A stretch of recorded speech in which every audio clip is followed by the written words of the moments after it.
Olá pessoal, na aula de hoje nós vamos ver o esqueleto apendicular inferior. O que significa isso? Nós já vimos o esqueleto axial, o esqueleto apendicular superior e agora nós vamos ver o esqueleto apendicular dos membros inferiores, a última parte da sequência dos ossos.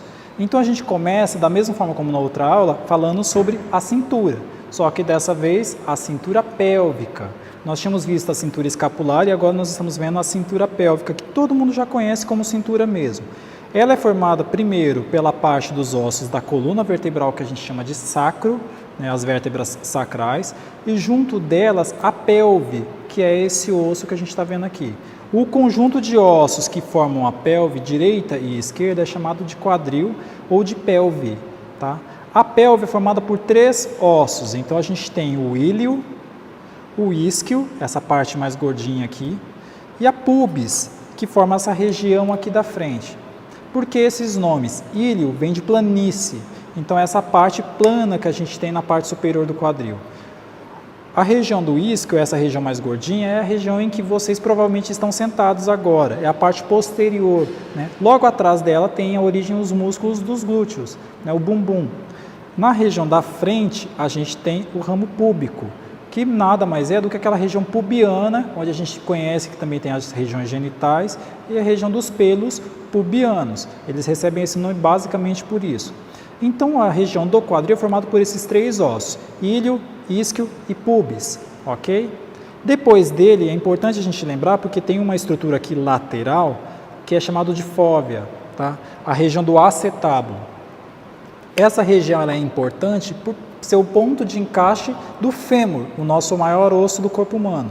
E o fêmur, além de ser grande, ser um dos mais resistentes dos nossos ossos, ele também tem alguns acidentes anatômicos. Né? O que significa acidente? Significa que alguém se machucou em algum determinado local? Não.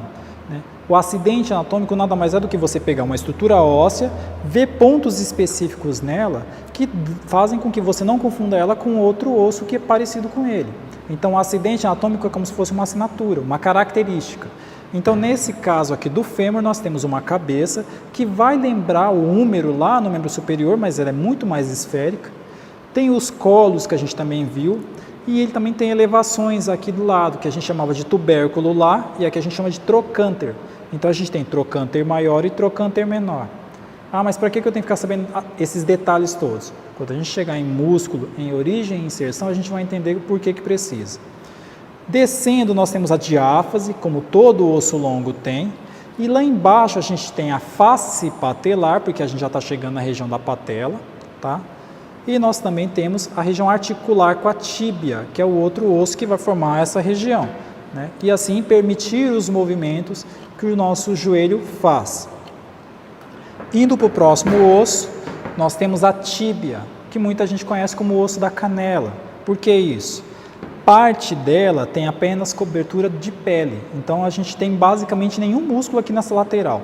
Tá? Então é pele desse lado e músculo do outro lado. Na tíbia, nós temos a região superior que entra em contato com o fêmur e forma o joelho, é chamado de platô tibial. Platô, porque como a gente tem visto, platô é uma região plana, então é nessa região que a gente tem a tíbia. Na frente tem esse calo, essa elevação óssea que a gente está vendo aqui, que é chamado de tuberosidade tibial. Por que existe essa tuberosidade? Os músculos que formam a coxa lá no fêmur, eles se prendem aqui embaixo através da patela. Ao se prender, eles vão forçando com o passar do tempo e ele vai modificando. Em atletas, essa elevação é bem mais visível também, devido ao esforço físico. Além disso, nós temos também uma diáfase e nós temos a superfície articular com o pé. E diferente do que a gente tinha lá no membro superior, que era chamado de processo estiloide, aqui a gente tem o maléolo. Tá? O que é o maléolo? Quando você calça o tênis, aquela pontinha de osso que fica para fora dos dois lados do tênis, inclusive o tênis até desenha o espaço para isso, é essa região aqui. Então, quando eu tenho o meu pé lá e eu encaixo ele, né, essa superfície óssea que está sobrando aqui é o maléolo. E ele não está sobrando, ele é estratégico para isso. Depois da tíbia, nós temos a fíbula. Ela não recebe esse nome à toa. A fíbula significa o osso que está para fora, tá? A gente consegue ver ela na perna? Basicamente não, porque em volta dela está cheio de músculos, diferente do que acontece com a tíbia. Então, na fíbula, que tem 3 faces, né, ela é um triângulo, se a gente observar de perto, ela tem 3 lados, ela tem uma cabeça e um maléolo também, tá? Por que isso? Exatamente como a gente tinha lá no membro superior, né? No membro inferior a gente também tem 2 estruturas ósseas que prendem o pé alinhados ali, tá? Ó, aqui a gente tem tíbia e fíbula juntas, tá?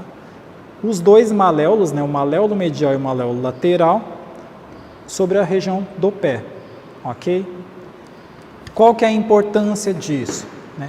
Dar ao pé estabilidade também. Ah, mas tem pessoas que torcem o pé. É outra história, não é uma coisa comum, né? Ou não deveria ser comum, né?